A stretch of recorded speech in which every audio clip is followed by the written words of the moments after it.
Sesaat lagi, Anda akan menyaksikan Kompas Petang.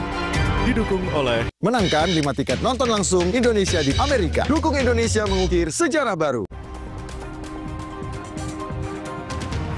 Usai 2 minggu berlalu, Istana tunggu polisi umumkan hasil penyelidikan kematian diplomat muda yang jasadnya ditemukan dalam kondisi wajah terlakban.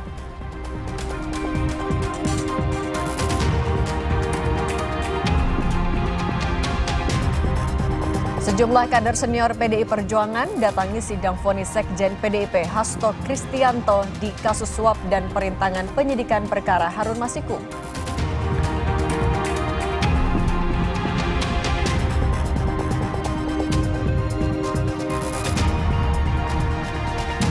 Timnas U23 Indonesia wajib menang atas Thailand di pertandingan semifinal untuk memastikan 1 tempat di final Piala AFF U23.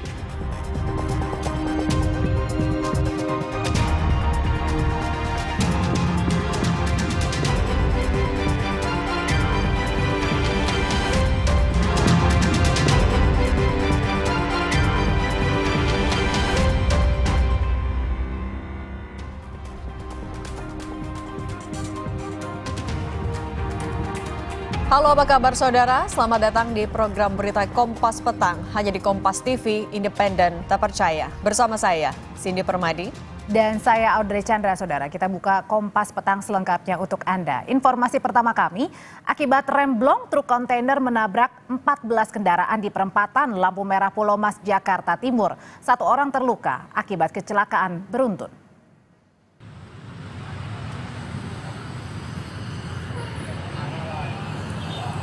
Berjalan.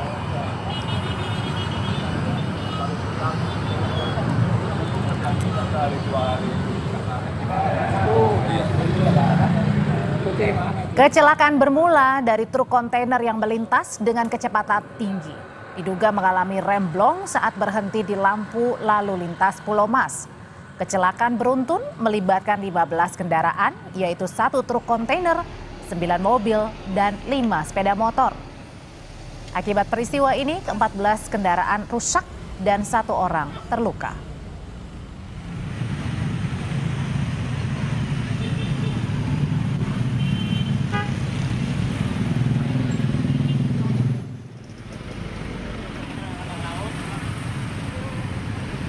AKP Gede Oka menyatakan, saudara, kecelakaan beruntun truk kontainer yang menabrak 9 mobil dan 5 sepeda motor diduga terjadi karena remblong di perempatan Pulau Mas. Saat ini pengendara truk kontainer sudah ditangkap dan diminta keterangan ke Satlantas Polsek Pulau Gadung, Jakarta Timur. 1 pengendara terluka masih dirawat di Rumah Sakit Cempaka Putih.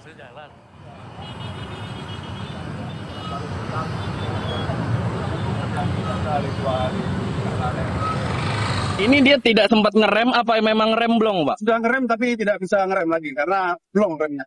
Oh, blong ya? Sudah ada tapi karena remnya tidak berfungsi jadi akhirnya jenderal tabrakan. Kendaraan roda 4 ada 9, untuk roda 2 sekitar 5 kendaraan roda 2. Untuk korban 1 sedang dibawa ke Rumah Sakit Ciasi di Cempaka Putih dalam penanganan medis. Korban luka, Pak? Korban luka. Untuk supirnya sendiri, Pak? Untuk supir kita amankan. Amankan. Kemudian juga nanti kita akan bawa ke Satril Lantas Jakarta Timur untuk dikerahkan ke bagian Langkat. Informasi lainnya, saudara, Sekretaris Jenderal PDI Perjuangan Hasto Kristianto menghadapi sidang pembacaan vonis di Pengadilan Tipikor Jakarta Pusat. Menjelang sidang, masa pendukung Hasto menggelar unjuk rasa di depan pengadilan memberikan dukungan kepada Hasto.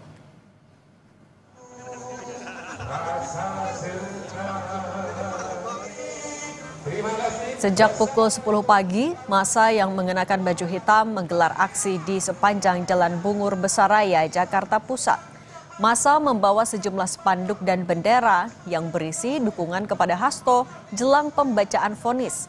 Polisi juga berjaga di sekitar kawasan Pengadilan Tipikor Jakarta Pusat, mengamankan jalannya aksi dan memastikan ketertiban persidangan.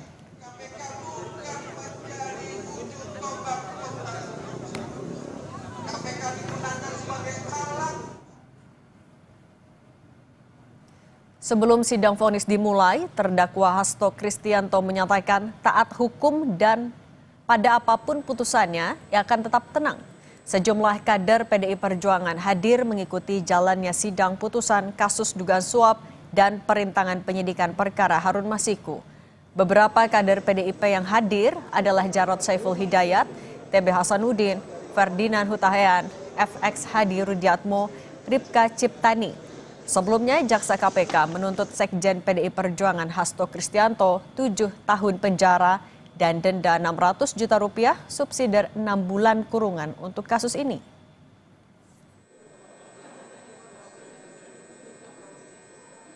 Kita warga negara yang tertib pada hukum dan apapun keputusannya tetap tenang. Karena kesabaran revolusioner adalah ciri sebagai banteng-banteng PDI Perjuangan. Dan percayalah yang namanya kebenaran akan menang. Satyam Eva Jayate. Terima kasih.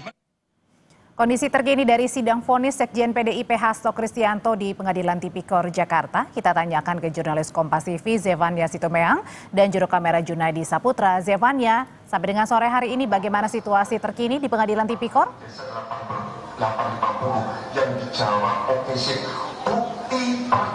Ya Audrey, kalau dari tempat saya melaporkan, saat ini saya berada di depan gedung Pengadilan Negeri Tipikor Jakarta Pusat, di mana kalau dari titik saya melaporkan, ini terlihat sejumlah simpatisan dari Hasto Kristianto ini masih setia menanti apa yang menjadi keputusan dari Majelis Hakim pada hari ini.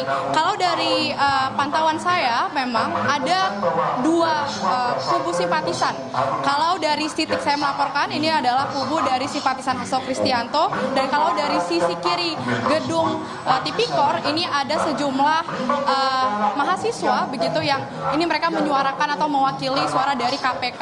Tentu di sini terlihat kalau Anda lihat di belakang saya sejumlah simpatisan sedang bersama-sama mendengarkan berjalannya sidang pembacaan putusan ini, di mana terlihat mereka identik menggunakan baju berwarna hitam, kemudian membawa sejumlah bendera begitu. Lalu tadi saya juga melihat ada sebuah keranda begitu ya, yang berbalut sebuah kain hitam dengan tulisan matinya demokrasi. Nah, inilah suara-suara yang disampaikan oleh para simpatisan dari Hasto Kristianto, di mana mereka sangat menginginkan Sekjen dari PDIP Hasto Kristianto ini untuk bisa bebas dari vonis. Tapi memang terkait dengan pengamanan di luar gedung Tipikor, ini terlihat sejumlah aparat dari polisi sudah berjaga, terlihat sebanyak 1.600 personil kurang lebih ini sudah berjaga di depan gedung Tipikor. Kemudian ada 4 kendaraan taktis, lalu pagar pengamanan water barikade ini juga sudah terpasang memanjang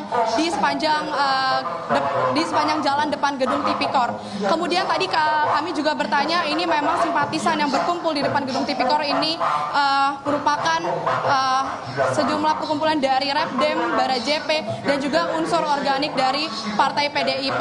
Sehingga memang kalau kami lihat sepanjang Jalan Bungur atau depan gedung Tipikor ini memang tertutup akses jalannya sehingga untuk pengendara yang dari arah Gunung Sahari ini harus memutar balik karena akses jalan ditutup. Demikian Audrey, kembali ke studio. Iya, itu tadi Anda melaporkan dari luar area Pengadilan Tipikor, Zevania. Tapi sebenarnya untuk jalannya sidang vonis sampai sekarang apakah sudah ada pembacaan untuk vonis Sekjen PDIP Hasto Kristianto?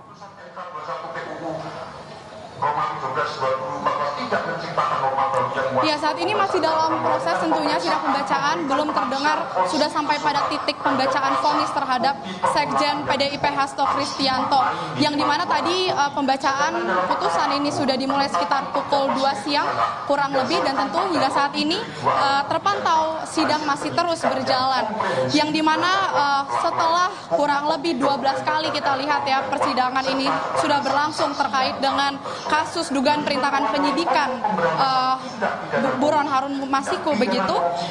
Saat ini merupakan babak akhir, kita akan melihat apa yang menjadi keputusan dari Majelis Hakim. Sebelumnya dari Jaksa Penuntut Umum dari KPK ini menuntut Hasto Kristianto untuk dituntut selama 7 tahun penjara.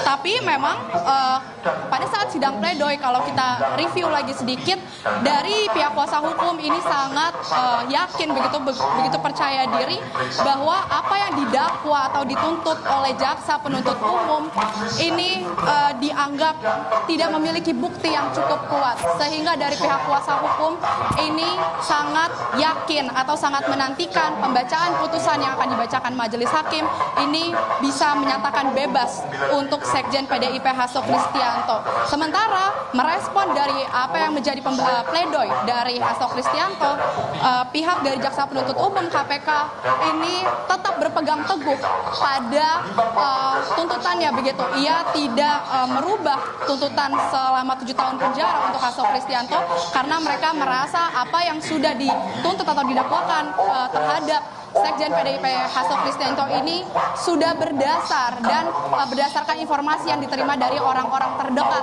Hasto Kristianto. Tentu ada perdebatan di sini di antara pihak dari Hasto Kristianto dan juga KPK, dua-duanya sama-sama yakin. Dan kalau dari simpatisan kami lihat mereka sangat ingin Hasto ini bisa dibebaskan. Begitu juga dari kuasa hukum terlihat sangat yakin pembacaan majelis hakim ini akan menyatakan bahwa Hasto akan dibebaskan. Sementara tadi kalau kami lihat sebelum memasuki ruang sidang, Sekjen PDIP Hasto Kristianto yang merupakan terdakwa di sini, ia justru menyerahkan apa yang menjadi keputusan dari majelis hakim dan akan menerima putusan dari majelis hakim apapun itu hasilnya. Kita akan menantikan bersama, Audrey dan juga saudara, nanti pada saat pembacaan putusan vonis dari majelis hakim, apakah nanti terbukti secara sah dan meyakinkan Hasto Kristianto ini bersalah atau ada perbedaan dari tuntutan didakwakan dari jaksa penuntut umum yakni KPK. Audrey. Masih dinantikan vonis bagi Sekjen PDIP Hasto Kristianto apakah lebih ringan atau lebih berat dari tuntutan jaksa KPK. Terima kasih laporannya Zefania Situmorang dari Pengadilan Tipikor Jakarta. Kompas Petang akan kembali dengan informasi usai 2 minggu berlalu. Istana tunggu polisi umumkan hasil penyelidikan kematian diplomat muda yang jasadnya ditemukan dalam kondisi wajah terlakban.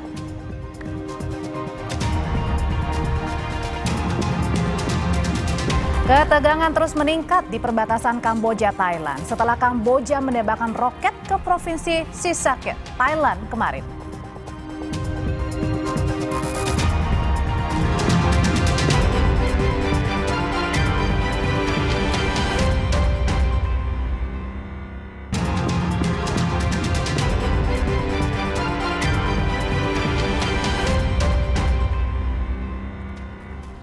Anda masih menyaksikan Kompas Petang bersama saya Cindy Permadi.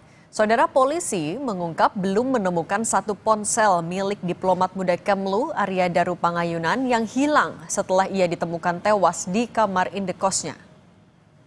Kabid Humas Polda Metro Jaya, Kombes Ade Arysyam Indradi menegaskan belum menemukan satu ponsel yang hilang milik Arya Daru setelah ia ditemukan tewas. Namun polisi sudah mengumpulkan sejumlah bukti dan CCTV dari 20 TV yang merekam kegiatan Arya Daru sebelum ia ditemukan tewas. Polisi juga mengungkap saat ditemukan tewas, wajah korban juga tertutup plastik dan terlilit lakban berwarna kuning.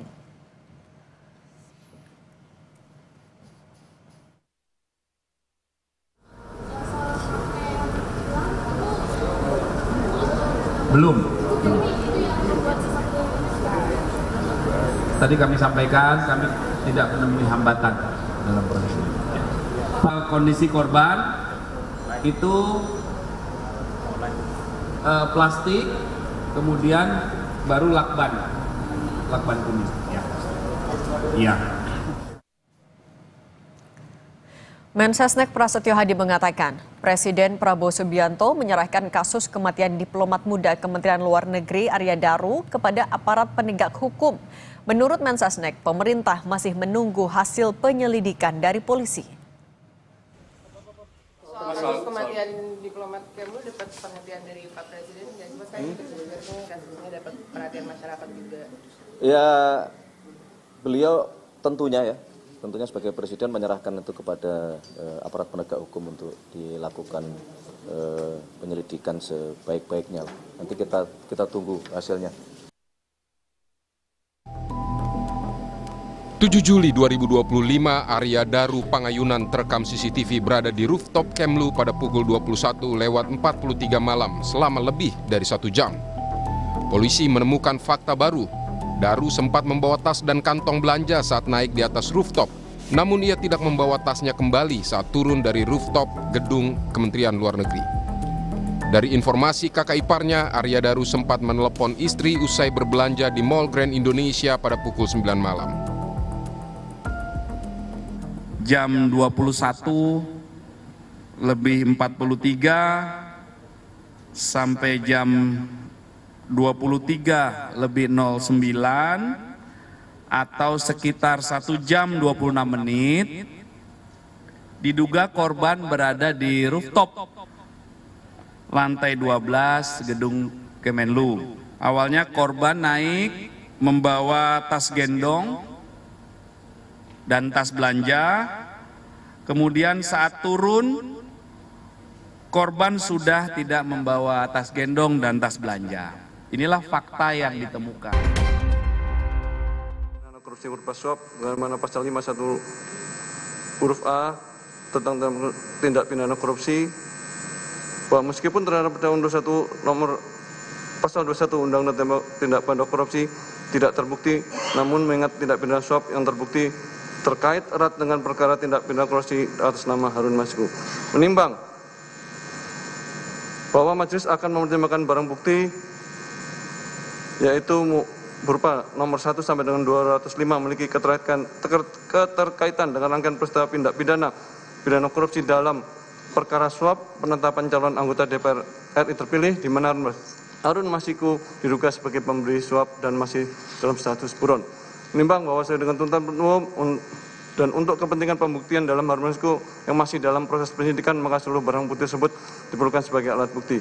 Menimbang bahwa berdasarkan pertimbangan-pertimbangan tersebut di atas, maka seluruh barang bukti mulai nomor 1 sampai 205 dalam perkara terlampir dipergunakan untuk perkara atas nama Harun Masiku, kecuali barang bukti berupa 1 buku warna hitam bertuliskan Kompas TV, teman terpercaya, 1 buku warna hitam bertuliskan Erika E156 personal notebook, dan 1 buah buku notebook warna merah putih bertuliskan PD Perjuangan dengan alasan bahwa terdakwa telah dibebaskan dari dakwaan perintangan dalam dakwaan pertama berdasarkan pertimbangan ketentuan pasal 46 ayat 2 KUHP. Barang bukti yang tidak ada hubungan dengan perkara lain dikembalikan kepada orang atau kepada mereka yang berhak menerimanya. Menimbang oleh bahwa karena terdakwa jatuh pidana, maka berdasarkan pasal 22 ayat 4 KUHP, masa penangkapan dan penahanan telah dijalani dikurangkan dari seluruh pidana jatuhkan. Menimbang bahwa karena terdakwa ditahan dalam penahanan dan penahanan terhadap terdakwa dilandasi alasan yang cukup, maka perlu ditetapkan agar terdakwa tetap berada dalam tahanan. Menimbang bahwa oleh karena terdakwa nyatakan bersalah dan jatuh pidana, maka harus diberi pula membayar biaya perkara. Menimbang bahwa dalam persidangan ini majelis telah menerima masukan substansif melalui amicus curiae dari tokoh-tokoh termuka, termasuk Romo Frans Magnus Suseno sebagai filsuf dan pemikir konstitusional, mantan Jaksa Agung Marzuki Darusman, serta 22 akademisi dan praktisi hukum lainnya yang memberikan perspektif mendalam tentang aspek yuridis, filosofis, dan konstitusional dalam perkara ini, yang merupakan manifestasi penting dari prinsip demokrasi konstitusional dan transparansi peradilan yang sejalan dengan semangat saling mengawasi dan mengimbangi sebagaimana diamanatkan dalam Undang-Undang 1945.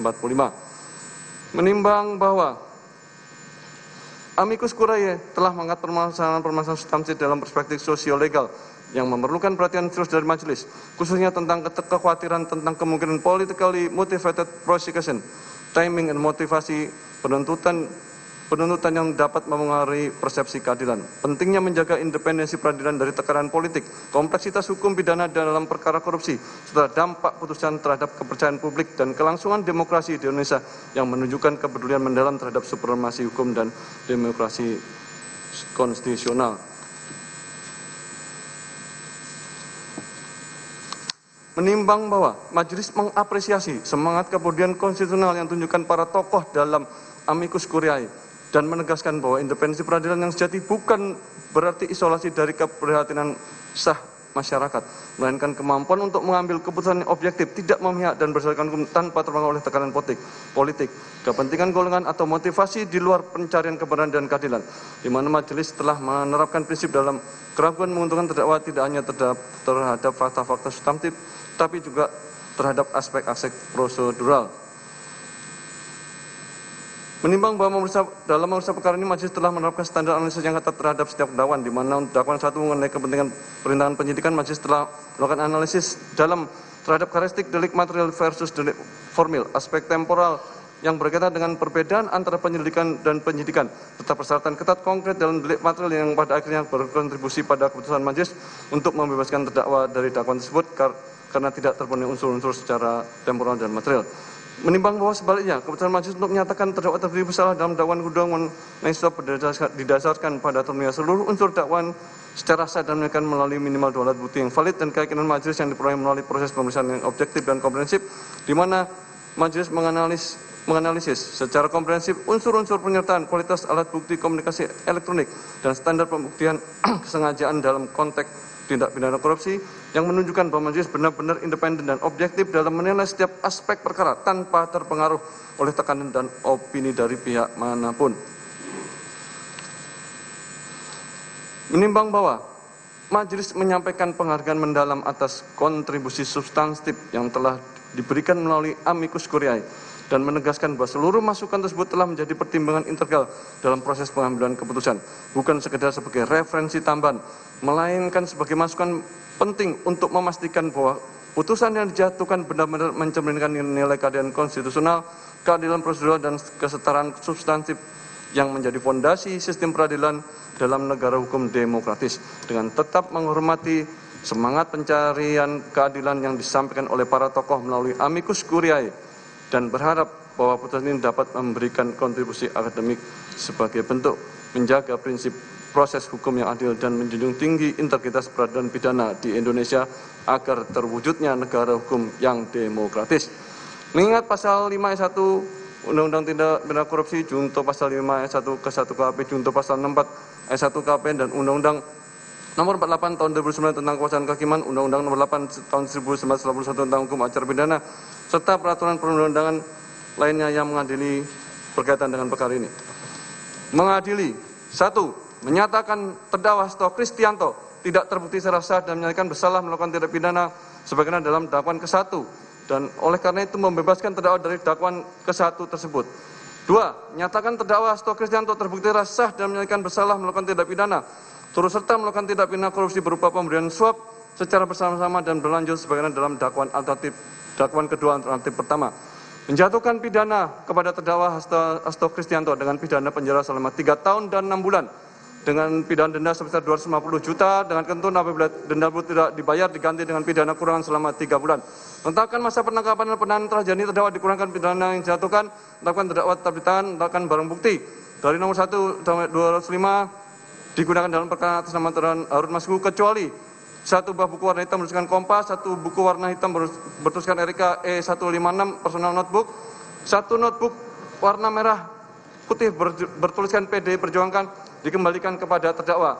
Membebankan kepada terdakwa untuk membayar perkara sebesar Rp7.500. Demikian diputus dalam sidang perbincangan Majelis Hakim Pengadilan Tindak Pidana Korupsi pada Pengadilan Negeri Jakarta Pusat pada hari Senin 21 Juli 2005 oleh Rosramanto SHMH selaku Hakim Ketua, Sunoto SHMH, dan Hakim Ad Hoc Tindak Pidana Korupsi Dr. Sigit Herman Binaji SHMH masing-masing sebagai hakim anggota, yang diucapkan dalam sidang terbuka untuk umum pada hari Jumat 25 Juli 2005 oleh Hakim Ketua dengan didampingi para hakim anggota tersebut, dibantu oleh Panitera Pengganti Pengadilan Negeri Tindak Pidana Korupsi pada Pengadilan Negeri Jakarta Pusat setelah dihadiri oleh penuntut umum pada Komisi Pemberantasan Korupsi dan terdakwa didampingi dengan para penasihat hukumnya. Demikian putusan yang dijatuhkan Majelis Hakim. Atas putusan ini saudara terdakwa mempunyai hak: 1. Menerima putusan. 2. Menolak dengan mengajukan upaya hukum. 3. Berpikir pada waktu 7 hari. Apabila tidak menentukan sikap dalam 7 hari, dianggap menerima putusan. Ketentuan yang sama berlaku juga untuk penuntut umum. Dengan berakhirnya pembacaan putusan ini, maka kewajiban Majelis Hakim untuk memeriksa dan mengadili perkara ini telah selesai. Dengan demikian sidang nyatakan ditutup.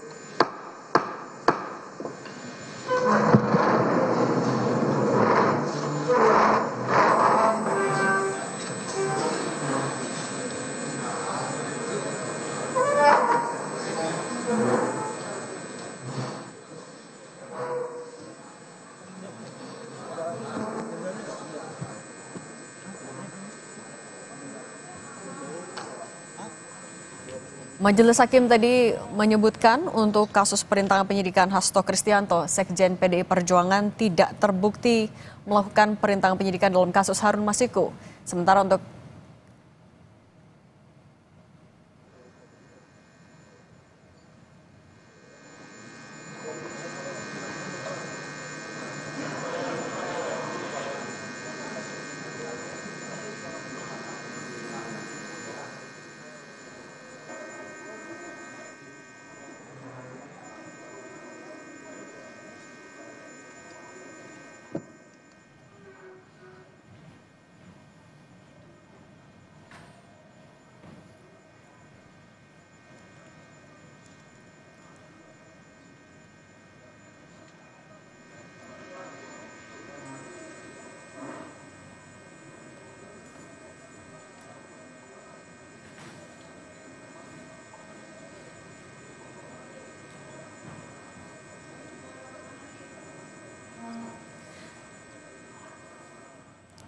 sementara untuk kasus suap yang melibatkan Harun Masiku, tadi Ketua Majelis Hakim Pengadilan Tipikor Jakarta Pusat, Trios Rahmanto menyebutkan ia terbukti bersalah terlibat menyuap Komisioner KPU 2017-2022 Wahyu Setiawan dan memvonis pidana 3 tahun 6 bulan penjara.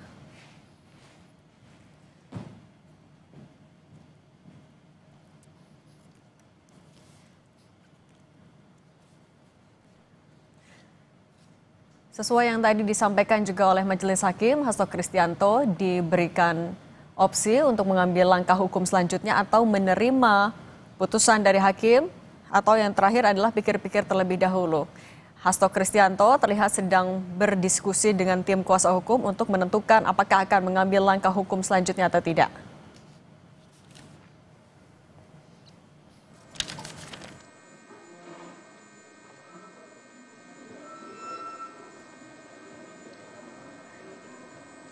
Sebelumnya Sekjen PDI Perjuangan Hasto Kristianto dituntut 7 tahun penjara dalam kasus yang melibatkan Harun Masiku. Ia ditetapkan sebagai tersangka pada akhir 2024 dan ditahan sejak 20 Februari 2025 untuk kepentingan pemeriksaan atau penyidikan.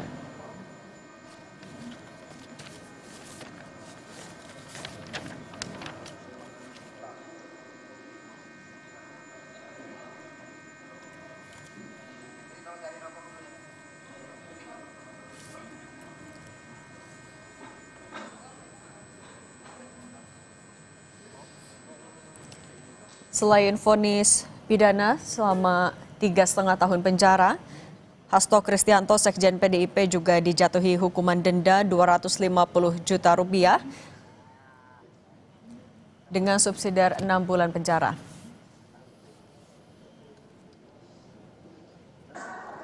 Kalau dibandingkan dengan yang menjadi tuntutan dari Jaksa Penuntut Umum, artinya vonis yang dibacakan oleh Majelis Hakim pada hari ini di Pengadilan Tindak Pidana Korupsi Jakarta lebih ringan jika dibandingkan dengan tuntutan.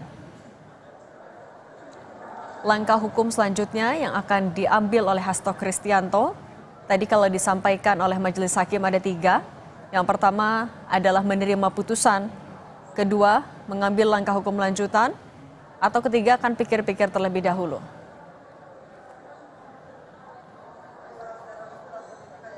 Jelang pembacaan vonis Sekjen PDI Perjuangan, sejumlah tokoh yang tergabung dalam Aliansi Akademik Peduli Hukum juga mengajukan amicus curiae pada tanggal 22 Juli 2025. Dan hal ini juga tadi disampaikan menjadi salah satu masukan dalam pertimbangan hakim ketika mengambil putusan atau vonis pada hari ini.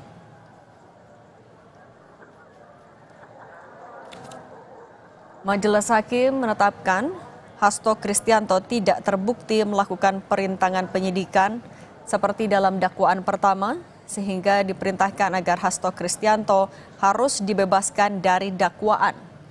Hal ini disampaikan Majelis Hakim setelah menimbang keterangan saksi dan alat bukti yang ditunjukkan selama rangkaian persidangan. Sementara kalau untuk dugaan kasus suap kepada Komisioner KPU, ia dijatuhi pidana 3 tahun 6 bulan dan denda 250 juta rupiah, subsidi 3 bulan penjara. Sejumlah alat bukti tadi disampaikan salah satunya adalah notebook dikembalikan kepada Hasto Kristianto.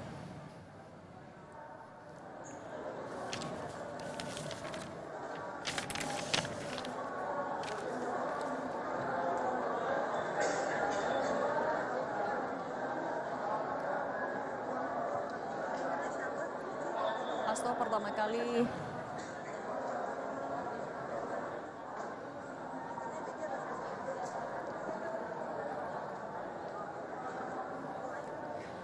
Komisi Pemberantasan Korupsi sebelumnya resmi menetapkan Hasto Kristianto sebagai tersangka sejak akhir 2024.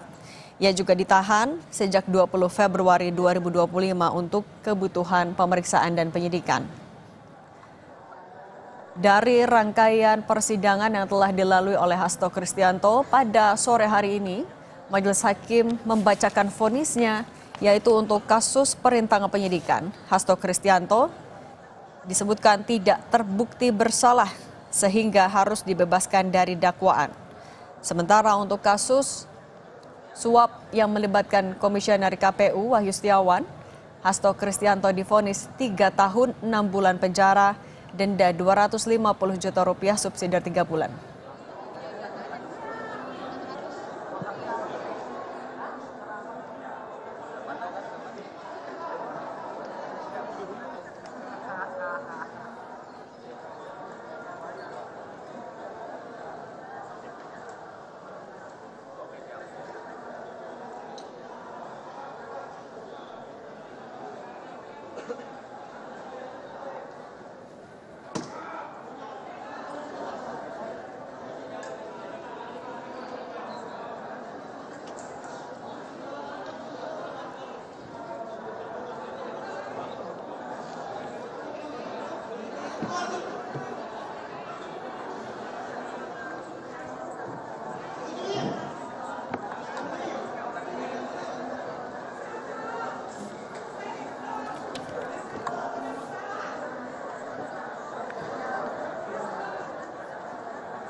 Pakai Sandy.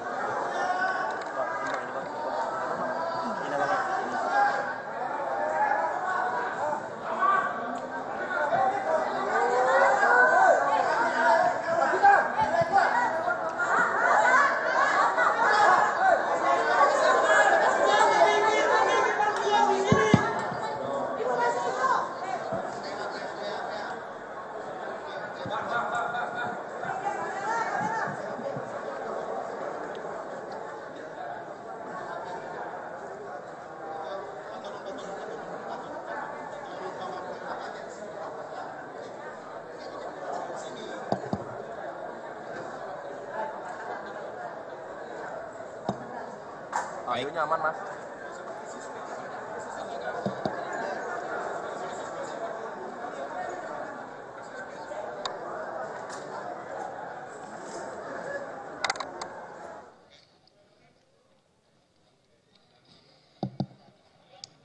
Baik, sudah ya, sudah lengkap. Baik, terima kasih rekan-rekan pers. Assalamualaikum warahmatullahi wabarakatuh. Salam damai sejahtera untuk kita semuanya. Om Swastiastu, Namo Buddhaya, salam kebajikan, Rahayu. Rekan-rekan pers, terima kasih dari persidangan tadi kita sudah bisa menyaksikan bahwa yang pertama, alhamdulillah terkait dengan tuduhan obstruction of justice itu tidak terbukti karena memang sejak awal seluruh kesadaran yang dimiliki oleh kader PD Perjuangan adalah setia pada hukum, tidak menghalang-halangi seluruh proses hukum.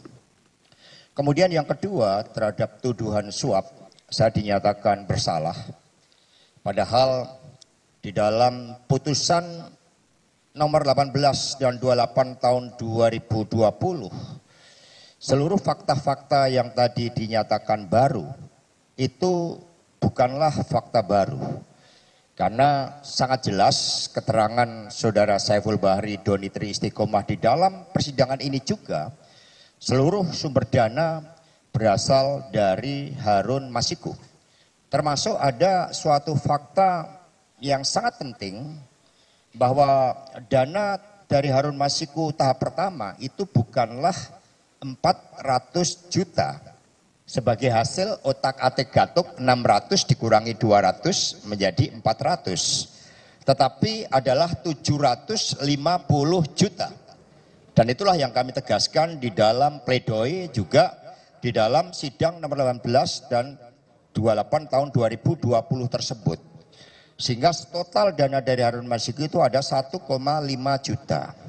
Saya menjadi korban dari komunikasi anak buah di mana di dalam persidangan ini juga sudah menyatakan seluruh dana di bawah sumpah ya, itu berasal dari Harun Masiku. Nah sehingga meskipun proses persidangan kami junjung tinggi, lembaga peradilan tetap kami hormati, tetapi dengan adanya berbagai fakta yang masih disembunyikan tersebut, berupa aliran dana yang seharusnya adalah tahap pertama 750 juta, tapi kemudian dikatakan 400 juta, maka ini telah menyentuh aspek keadilan itu. Karena itulah tema dari pledoi kami adalah menggugat keadilan. Sehingga ini adalah realitas sebagaimana dialami oleh sahabat Tom Lembong. Bagaimana hukum telah menjadi alat kekuasaan. Karena sejak awal, bahkan beberapa hari yang lalu, saya sudah mengetahui informasi-informasi terkait angka 3,6 tahun sampai 4 tahun. Sejak bulan April. Maka saya memutuskan saat itu karena putusan yang merupakan aspek kekuasaan itu ada tidak bisa saya hindari. Sebagaimana Tom Lembong juga tidak bisa menghindari, sebagaimana mereka-mereka mencari keadilan juga tidak bisa menghindari. Maka saya sudah mengantisipasi dengan cara apa? Saya bulan Juni kemarin sudah diterima sebagai mahasiswa S1 Hukum. Karena saya menghitung itu. Menghitung bahwa bulan April saya sudah mengetahui adanya tuntutan sekian, adanya hukuman sekian. Maka risk responnya adalah karena ini kekuasaan, saya mengambil kuliah S1 Hukum dan sudah diterima. Sehingga ke depan nanti saya bisa seperti Mas Febri, Pak Magdir, Prof Todung, menjadi pejuang-pejuang pembela keadilan, juga Bung Roni, teman-teman PH semuanya yang telah bekerja luar biasa dengan menjadi lawyer yang akan membela pihak-pihak yang menjadi korban ketidakadilan dari kekuasaan khususnya wong cilik. Karena itulah Sekjen PDIP Hasto Kristianto tadi menyebutkan kalau ia sekaligus juga membantah yang disampaikan oleh Majelis Hakim terkait salah satunya adalah soal sumber dana ataupun aliran dana terhadap Komisioner KPU. Ia membantah kalau uang itu berasal dari dirinya. Ia memastikan uang itu berasal dari Harun Masiku. Sementara untuk kasus perintangan penyidikan, ia menyebut ia bersyukur perintangan penyidikan itu tidak terbukti karena ia mengatakan kader PDIP setia pada proses hukum. Beberapa poin yang ia bantah katanya sudah ia tuangkan juga dalam pledoi yang sudah ia bacakan dalam rangkaian persidangan. Kemudian kami akan mempertimbangkan dengan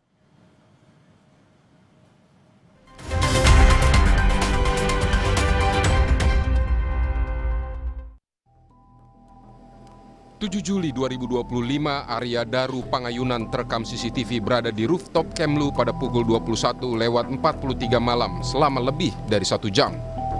Polisi menemukan fakta baru. Daru sempat membawa tas dan kantong belanja saat naik di atas rooftop. Namun ia tidak membawa tasnya kembali saat turun dari rooftop gedung Kementerian Luar Negeri. Dari informasi kakak iparnya, Arya Daru sempat menelepon istri usai berbelanja di Mall Grand Indonesia pada pukul 9 malam. Jam 21:43 sampai jam 23:09 atau sekitar 1 jam 26 menit, diduga korban berada di rooftop lantai 12 gedung Kemenlu. Awalnya korban naik membawa tas gendong dan tas belanja. Kemudian saat turun, korban sudah tidak membawa tas gendong dan tas belanja. Inilah fakta yang ditemukan. Jurnalis Kompas TV Jona Hamonangan dan juru kamera Bodia Vimala menelusuri jarak dari kantor Kementerian Luar Negeri menuju ke kawasan kos Arya Daru di kawasan Menteng, Jakarta Pusat dengan menempuh perjalanan waktu 30 menit. Dan saya akan menunjukkan bagaimana kondisi terakhir kamar kos tempat meninggalnya almarhum ADP. Jadi kalau di samping saya ini, kalau Anda lihat ini ada banyak kamar. Kamar dari almarhum ADP ada di paling ujung. Jadi kalau Anda melihat ada ember plastik yang ada embernya itulah kamar dari almarhum ADP. Sedangkan untuk CCTV yang sering kita lihat di video tempat penjaga lalu lalang ataupun almarhum sempat keluar kamar, itu memang ada berada di sampingnya. Dari rekaman CCTV, Arya Daru terekam sudah berada di rumah indekosnya pada pukul 23:23 menit. Arya Daru terlihat sedang membuang sampah dari dalam kamarnya.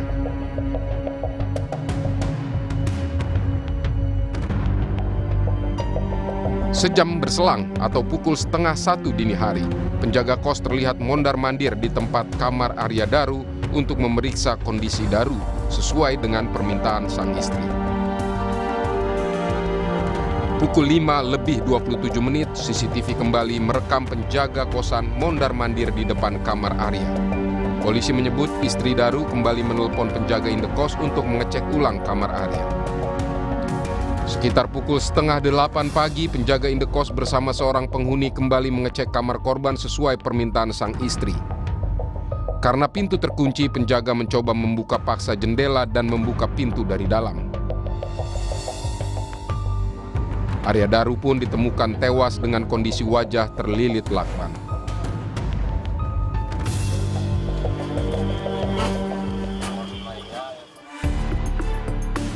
Kami mendapat gambar eksklusif kondisi dari dalam kamar Arya Daru. 2 jenis kunci itu, yakni sebuah kunci yang menjadi satu set dengan gagang pintu, merupakan kunci yang dapat dibuka dengan kartu akses. Sementara kunci lainnya hanya bisa dibuka dari dalam dengan cara digeser, yakni kunci slot. Kondisi kamar, terutama bagian plafon yang cukup rapi. Tidak tampak kerusakan apapun di plafon kamar indekos Arya Daru. Kini polisi masih menyelidiki 20 CCTV dari sejumlah titik dan telah memeriksa 15 saksi untuk mengusut motif kematian dari diplomat muda Arya Daru Pangayunan. Tim Liputan, Kompas TV.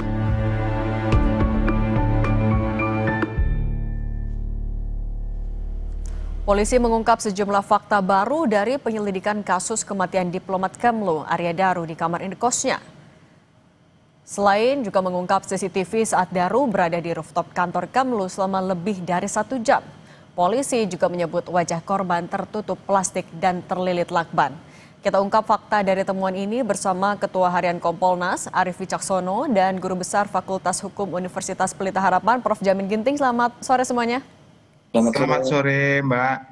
Saya mau ke Pak Arief dulu. Pak Arief, Kompolnas kan sudah langsung datang ke TKP, juga sudah memetakan 3 lokasi penting, kosan, kantor, dan juga sebuah pusat perbelanjaan. Apa petunjuk baru yang ditemukan oleh Kompolnas dari temuan semuanya? Ya, terima kasih Mbak Cindy. Kami langsung aja, petunjuk baru itu adalah memastikan dari dalam yang tadi sudah disampaikan sistem kunci.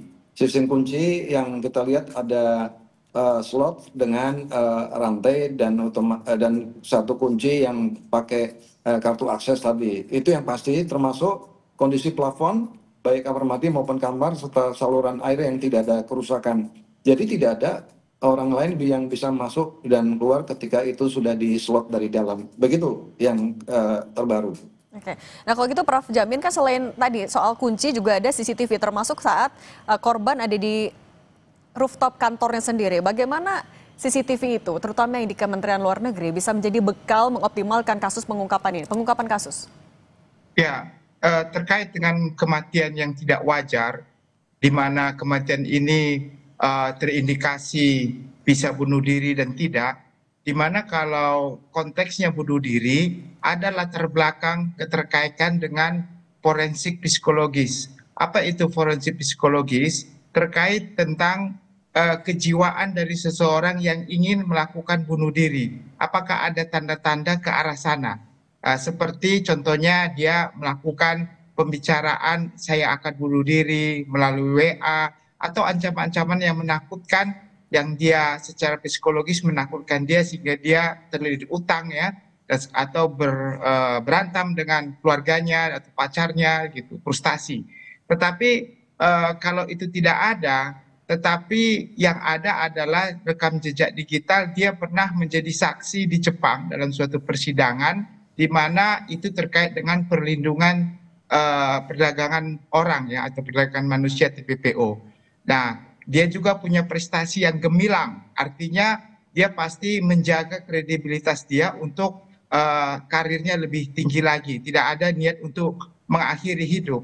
Nah, ini suatu dikotomi atau pertentangan yang cukup signifikan bagi seseorang yang akan bunuh diri. Di satu sisi dia prestasi bagus, berjuang dan menjadi saksi di Jepang, pengadilannya untuk suatu perdagangan orang. Jadi saya kira penyidik tidak boleh terlalu cepat untuk menyimpulkan kalau ini adalah kasus bunuh diri. Lebih baik dicari dulu terkait dengan forensik psikologis terkait orang ini, datanya seperti apa.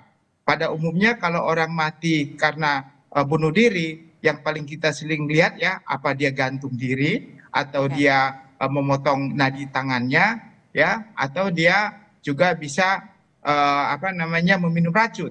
Tetapi dengan lakban di sekujur tubuhnya dan juga ada plastik seperti itu, ini kalau menurut saya lebih harus dipastikan lagi terkait hubungan antara kerjaan. Nah itu soal harus dipastikan lagi Pak Arief. Dari hasil fakta terbaru kan ditutup plastik dan juga ada lakban. Apa hasil lapor, sudah ada belum?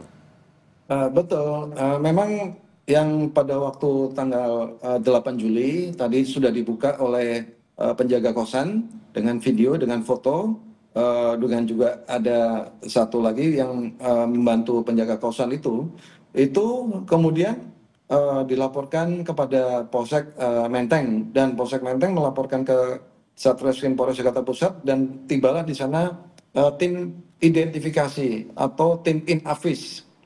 Di dalam tim kamar tersebut yang TKP yang paling penting itu sudah dilaksanakan olah TKP, tidak ditemukan sidik jari lain daripada sidik jari almarhum. Begitu juga DNA. Nah, itu bisa dipastikan. Sekarang adalah bagaimana kita menunggu hasil lapor seperti tadi yang disebutkan, bahwasanya sangat ditunggu-tunggu penyebab kematian daripada almarhum tersebut. Apakah memang hanya sekedar kehabisan napas atau mungkin ada sebab lain. Nah, inilah yang sedang ditunggu. Ketika kami setelah dari TKP, kami mendapatkan paparan dari tim Ditkrim Polda Metro Jaya, ini sedang dilangkahkan untuk menunggu hasil daripada. Tapi Pak Arief, kalau dari kesimpulan sementara yang sudah dikumpulkan oleh Kompolnas, sudah bisa diketahui penyebab kematiannya juga Pak?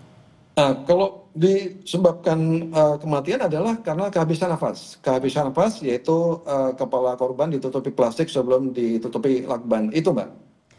Oke, untuk dugaan motifnya juga sudah bisa diketahui oleh Kompolnas Pak untuk sementara ini? Nah, motif ini motif karena menyangkut privasi daripada korban almarhum dengan keluarga itu kami serahkan kepada penyidik, ya, kepada penyidik karena itu menjadi ranah daripada penyidik Ditkrim Polda Metro Jaya. Begitu Mbak Cindy? Kalau untuk satu ponsel yang masih belum ditemukan, Pak, informasi yang diketahui Kompolnas bagaimana? Nah, ponsel ini ketika korban kurang lebih jam 21 kurang itu berada di Grand Indonesia, kemudian biasanya yang bersangkutan menelpon ke keluarganya di Jogja dan termasuk video call, kemudian tahu-tahu telepon beliau itu jam 21.00 itu off karena tidak tahu sebabnya kenapa, dan penyidik juga ketika mendatangi TKP di kamar kosan, kalau nggak salah kamar 105 di Kondia, di kosan tersebut, itu tidak menemukan ponsel. Nah, itulah yang membuat istri sangat berkeinginan untuk mendesak penjaga kosan untuk mengecek apa yang terjadi dengan suaminya yang sedang ada di kosan. Demikian. Jadi sampai sekarang ponsel itu belum ditemukan. Yang kami dapat informasi dari penyidik adalah situasi telepon tersebut jam 21.00 off atau mati. Oke, tapi Pak Arief, kalau dari Kompolnas apakah sejauh ini artinya menduga tidak ada keterlibatan orang lain dalam kasus ini? Begini, jadi penelusuran secara digital dari 3 lokasi, yaitu sejak tanggal 7 ya, pada saat yang bersangkutan di tempat kerja, itu fokus kepada 3 titik, yaitu tempat kerja, kemudian Mall Grand Indonesia dengan kosan Kondia tersebut. Itu sudah di-match-kan antara CCTV dengan handphone yang bersangkutan melalui sistem Mobile Station International Subscriber Directory Number, yaitu kalau tidak salah ending telepon yang bersangkutan 9150. Nah, kemudian jam 21.00 tanggal 7 itu atau jam 9 PM malam itu handphonenya off. Ini yang tidak tahu, maksudnya belum ditemukan handphonenya sampai saat ini. Oke, kalau gitu Prof jamin dengan beberapa fakta yang tadi disebutkan oleh Pak Arief, apa yang harus tidak boleh dilewatkan oleh polisi dalam mengungkap kasus, terutama dalam menentukan penyebab kematian, motif, dan lain-lain dalam kasus ini? Ya, tentu ada satu hal yang perlu dilakukan, apakah ini sudah atau belum, harus dicek 3 bulan terakhir siapa yang bersama-sama dia di kosan tersebut. Apakah satu kamar atau berbeda kamar. Kalau kita lihat jumlah kamar di situ, ada beberapa kamar. Jadi setiap penghuni di situ harus diminta keterangannya, latar belakangnya, backgroundnya, supaya bisa ketahuan jangan-jangan ada orang yang menginginkan kematiannya dan tinggal di situ beberapa waktu tertentu. Nah, ini kan juga bisa menjadi indikator. Bahkan tadi sudah disebutkan, mengapa HP-nya sampai sekarang tidak ditemukan. Nah, kalau orang mau bunuh diri, biasanya dia meninggalkan pesan, Mbak. Dia meninggalkan pesan tertentu untuk sebelum dia mengakhiri hidupnya. Nah, ini tidak ada pesan apapun. Ini kan ada kecurigaan. Berarti kemungkinannya ada orang lain yang menginginkan kematiannya begitu. Oke, baik. Prof Jamin Ginting, Guru Besar FH Universitas Pelita Harapan, dan Pak Arief Wicaksono, Ketua Harian Kompolnas. Terima kasih sudah berbagi di Kompas Petang. Terima kasih Pak Arief. Usai jeda kami akan kembali dengan informasi Presiden ke-7 RI Joko Widodo menanggapi pernyataan Sylvester Matutina soal ada tokoh besar di balik kasus ijazahnya. Saat ditanya siapa, Jokowi menjawab jika hal itu sudah diketahui. Simak ulasan dan perbincangan dari Kompas Petang.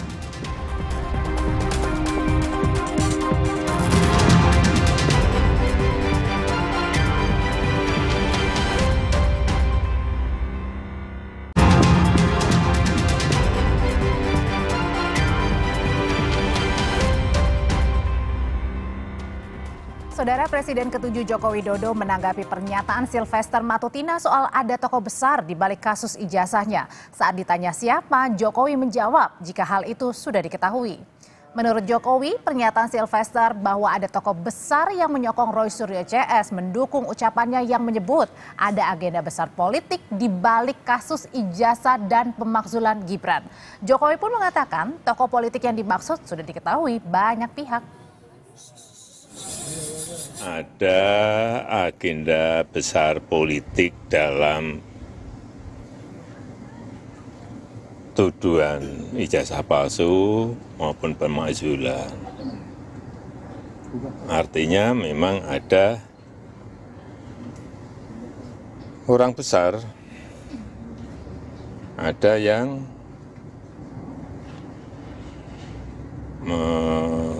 backup. Mengarah kemana? Mengarah ke? Ya, semua udah tahu lah. Ya, kasih. Saya ketawa aja ya.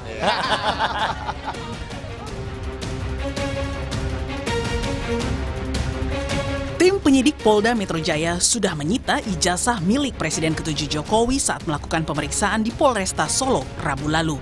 Namun, salah satu terlapor yang diadukan oleh Jokowi yakni Roy Suryo mengaku tidak percaya soal penyitaan tanpa adanya berkas laporan penyitaan oleh polisi. Hal ini agar penyidikan kasus tudingan ijazah palsu bisa transparan.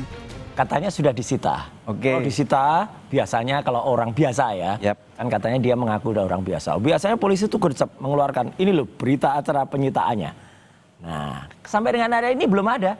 Katanya kan menyita 2 ijazah. Ijazah SMA sama ijazah S1 UGM. Kalaupun tidak berani menunjukkan ijazahnya yang SMA ataupun yang Universitas UGM, tunjukkan berita acara penyitaannya. Itu baru jujur dan polisi akan mendapatkan kepercayaan masyarakat. Tak hanya menyoal keterbukaan penyitaan ijazah, Senin lalu tim pembela ulama dan aktivis bersama Roy Suryo CS mendatangi Polda Metro Jaya, mendesak polisi adakan gelar perkara khusus karena mereka menilai ada ketidakadilan menaikkan laporan Jokowi ke tahap penyidikan. Karena Polda Metro Jaya melakukan tindakan repetisi kekeliruan yang dilakukan di Baris Mabes Polri, yakni apa? Melakukan gelar perkara secara sepihak, padahal perkara ini perkara yang berkaitan dengan kepentingan publik. Juga perkara ini ada pihak-pihak yang menjadi terlapor, yakni klien kami, dan klien kami tidak dilibatkan dalam proses gelar perkara khusus di Polda, gelar perkara ya di Polda Metro Jaya. Namun Polda Metro Jaya secara sepihak kemudian meningkatkan status penyelidikan menjadi penyidikan, bahkan pasal-pasalnya luar biasa.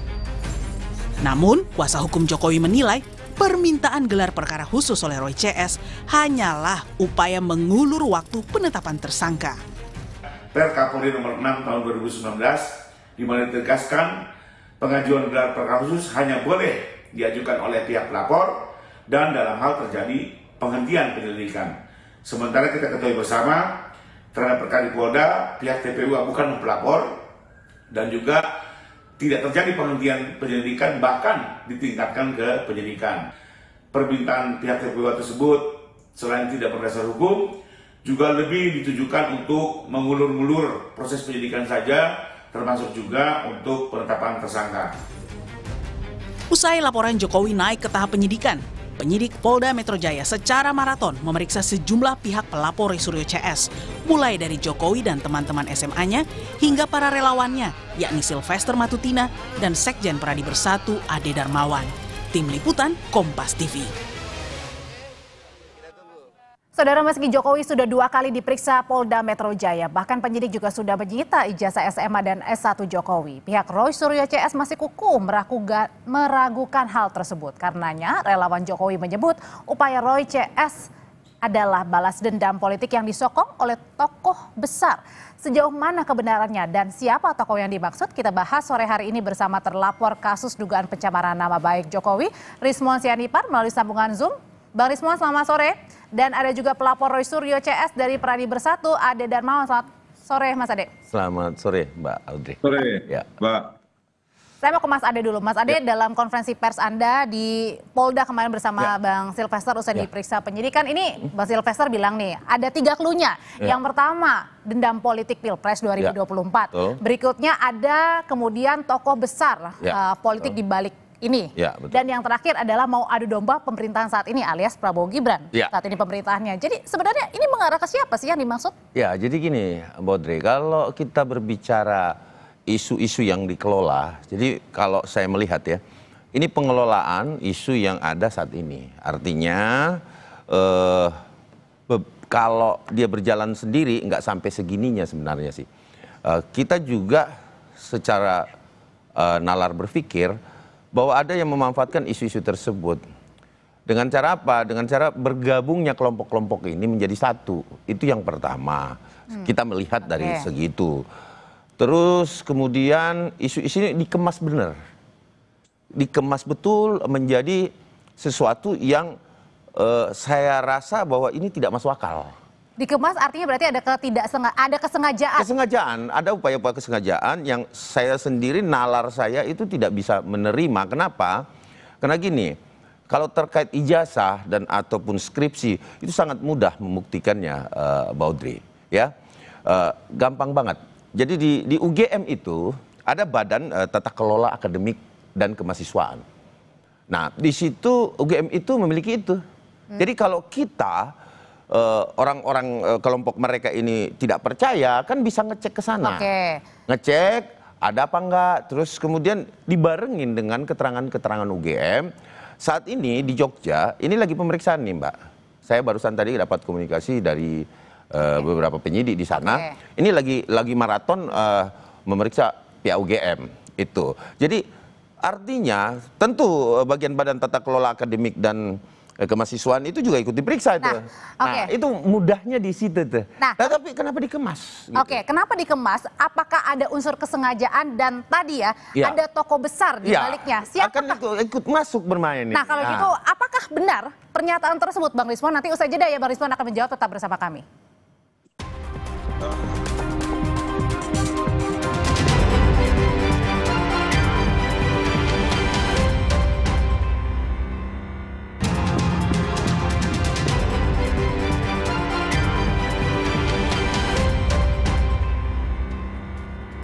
Menyambung pertanyaan saya sebelumnya, Bang Rismon, Mas Ade dan kawan-kawan ini menduga bahwa ada tokoh besar di balik isu ijazah Jokowi ini. Siapa sebenarnya tokoh besar? Apakah benar hal tersebut? Cemananya Bung Ade dan Pak Jokowi ini manalah ada. Ya, kalau ada tokoh besar berarti saya... Ada yang ngerancang katanya, Bang. Menerima dana dong, ya Rp1 pun saya tidak menerima apapun, kan bisa dicek PPATK atau BIN atau Badan Intelijen yang lain, itu hal yang gampang. Saya penulis, programmer, penulis buku di Amazon, ratusan buku, nggak ada. Saya memang hidup dari royalti. Tetapi kalau dituduh seperti itu silahkan aja diperiksa. Kalau saya sendiri sih nggak ada kaitannya dengan ormas atau organisasi politik atau apapun, atau tokoh politik apapun. Ini memang independen, tanpa bias. Jadi artinya tudingan ijazah Pak Jokowi yang Anda layangkan bersama kawan-kawan ini adalah murni karena keresahan, bukan ada yang menggerakkan? Iya, memang independen, dan nanti pada saat pemeriksaan panggilan akan saya jelaskan semua secara teknis apa yang saya kaji secara ilmiah, dan itu sudah saya presentasikan pada saat gelar perkara khusus. Sayangnya pihak UGM tidak datang hadir di pertemuan itu untuk mendengarkan kami. Kan gitu, Mbak. Jadi ini murni ilmiah. Bang, tapi ini yang dipertanyakan juga adalah bahwa Anda pergi ke desa KKN Jokowi, kemudian juga menemui dosen Pak Kasmujo. Apakah benar ini menggerakkan sendiri dana-dananya nih? Loh, saya kan menerima royalti dari buku-buku saya, Mbak. Jadi Rp1 pun tidak ada pendanaan dari tokoh politik atau agenda politik apapun. Ya saya ke Ketoyan, ya saya naik mobil sendiri, nyetir sendiri bersama istri, menginvestigasi sendiri, dan kami temukan bahwa tidak ada dokumen apapun yang membuktikan Pak Jokowi KKN di Ketoyan, dan bahkan kami tanyakan ke kepala dusun 1 dan 2 di sana, mereka takut justru bangga bahwa pernah ada masuk. Bang Rismon, kenapa enggak nanyain ke itu aja, Bang Rismon, ke Badan Tata Kelola Akademik Kemahasiswaan UGM, tanyain di sana aja, kan di sana jelas tuh tersimpan database. Kan mahasiswa UGM pasti tahu lah bahwa ada sistem tata kelola kemahasiswaan UGM kan, tata kelola akademik itu. Nah di situ kan jelas sebenarnya. Terus kemarin saya dapat kabar Bang Rismon ke sana cari sangkatan yang 85 juga, ya kan? Nah, terus terputus tuh pertanyaannya. Bang Rismon saya dengar kabar mendapatkan juga yang tidak ada tanda tangannya loh, ya. Kemarin ada skripsi juga yang ditemukan gitu loh. Jadi jangan sepotong-sepotong lah. Ini buntu terus nih Bang Rismon nih, buntu nih. Iya kan? Terus Desa Ketoyan kemarin udah dijawab juga, kan ada. Oke, kita coba dengarkan dulu jawabannya Bang Rismon, gimana Bang? Iya, kami kan kemarin mendapati bahwa perpustakaan Fakultas Kehutanan UGM itu sedang direnovasi ternyata. Jadi Fakultas Kehutanan UGM itu sedang direnovasi. Oleh karena itu kami bergeser ke fakultas terdekat, yaitu Fisipol dan Fakultas Hukum. Nah, apa yang dinyatakan Bung Ade itu dinyatakan bahwa tahun 84 itu skripsinya itu memang belum masih dalam revisi. Itu kata petugasnya, yang tidak ada tanda tangan tanda tangan ketua penguji maupun anggota dewan penguji. Jadi berarti ada kan Bang Rismon, ada juga yang tidak ada dosen pengujinya kan gitu loh. Bung Ade, itu belum final, itu belum dalam bentuk skripsi, itu masih manuskrip. Itu pun tahun 82 dan 84 yang kami dapati, dan manuskrip yang tidak ada tanda tangan itu masih direvisi, belum dalam bentuk skripsi gitu loh Bung Ade. Iya, tapi kan sudah dijawab sama wakil rektornya Abang ini, nih saya bilangin Bang ya, saya ambilkan ilustrasi Bang ya. Bang Rismon ini ya adalah cucu. Nah, ada 2 cucu nih. Ya, kan Bang Rismon selalu bilang asli loh UGM. Nah, ini ada 2 cucu nih berantem nih. Satu neneknya itu adalah UGM, melahirkan anak namanya fakultas apa di UGM Bang Rismon? Bang Rismon fakultas apa? Fakultasnya Bang Rismon, Fakultas Kehutanan. Jadi apa, Mas Ade? Nah, bahwa saya mau menyampaikan di sini, ini ada anak nakal yang lahir satu ibu, sama-sama anak UGM, meributkan kakaknya, tantenya yang di sebelah, karena sama-sama ini cuman beda fakultas saja, sama-sama UGM. Satu kehutanan, Bapak Insinyur Joko Widodo, dan Bang Rismon mungkin universitas apa di situ, fakultas apa Bang Rismon, saya nggak terlalu tahu. Gitu Nah, ini dia meributkan sama-sama anak UGM, jadi bingung kita bahwa sebenarnya kalau kita mau melihat secara adil ya, nanya aja ke UGM-nya. Karena tidak ada konfirmasi yang paling valid selain UGM, karena ahli juga Mbak. Bentar, dikit lagi, bahwa ahli juga itu nanti nanyanya ke sana setelah di pengadilan nanti gitu loh. Acuannya di situ. Bentar Mas Ade, kita balik lagi ke tema yang hari ini adalah bahwa berdasarkan pernyataannya Bang Sylvester kemarin ini bersama Anda juga, bahwa katanya ada tokoh politik yang ingin menggoyang pemerintahan untuk kemudian menempatkan anaknya siapa yang paling diuntungkan. Nah, ini kalau ini kita tidak bisa langsung menuduh ya. Dan mungkin di sini dugaan-dugaan saja. Dugaannya siapa? Langsung mengarahnya ke siapa? Anaknya ini siapa? Saya tidak bisa langsung menjurus ke sana. Tetapi dengan tampilan saya, mungkin teman-teman Kompas TV dan teman-teman pemeriksa dari Kompas ya seluruh Indonesia sudah melihat tampilan saya hari ini, saya berbaju apa gitu, ya kan? Nah, sisa men-challenge saja, mencari pemikiran sendiri, berpikir masyarakat sendiri, bahwa siapa sih kira-kira dalangnya gitu. Nah, saat ini saya berbaju apa? Nah, itu mungkin salah satu clue yang bisa saya sampaikan.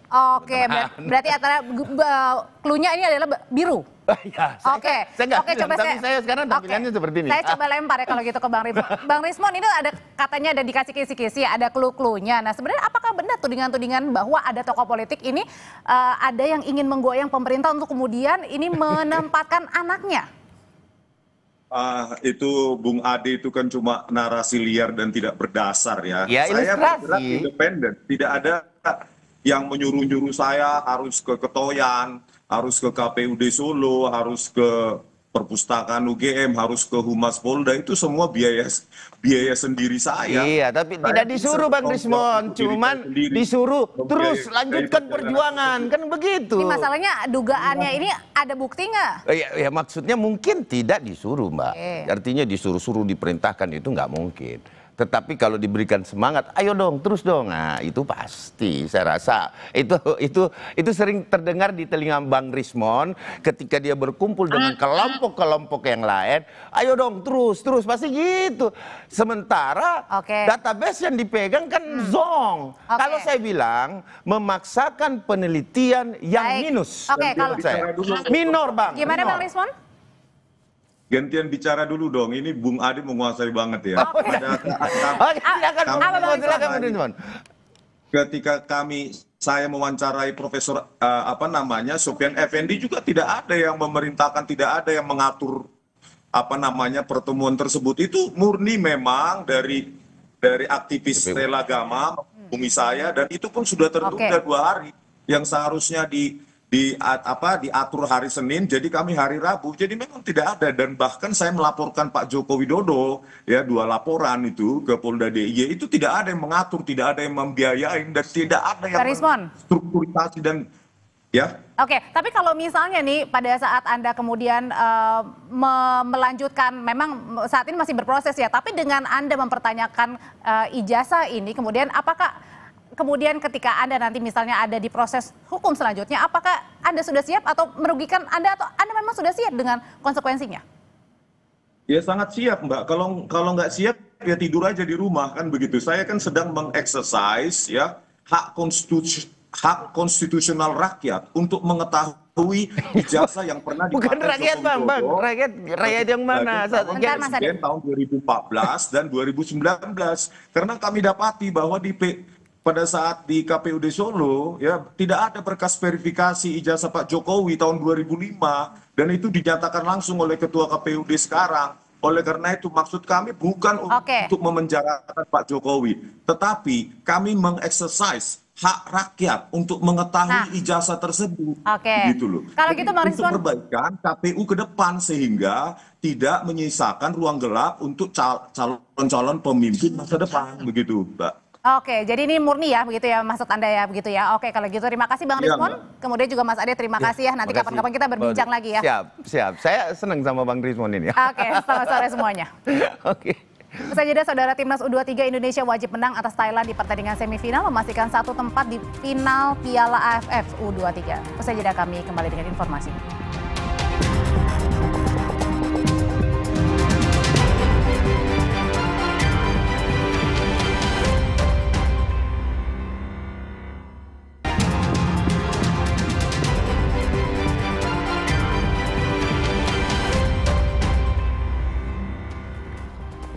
Timnas Indonesia U23 menantang Thailand guna berebut tiket ke final Piala AFF 2025. Pelatih Timnas Gerald Van den Berg optimistis dapat kalahkan tim negeri Gajah Perang. Laga Garuda Muda kontra Thailand bakal tersaji di Stadion Gelora Bung Karno malam ini.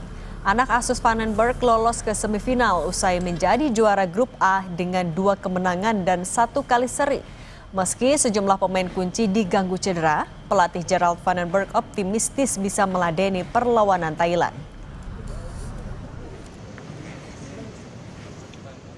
Terima kasih untuk kebersamaannya menyaksikan Kompas Petang. Kami pamit, saya Audrey Chandra. Saya Cindy Permadi, terima kasih. Sampai jumpa.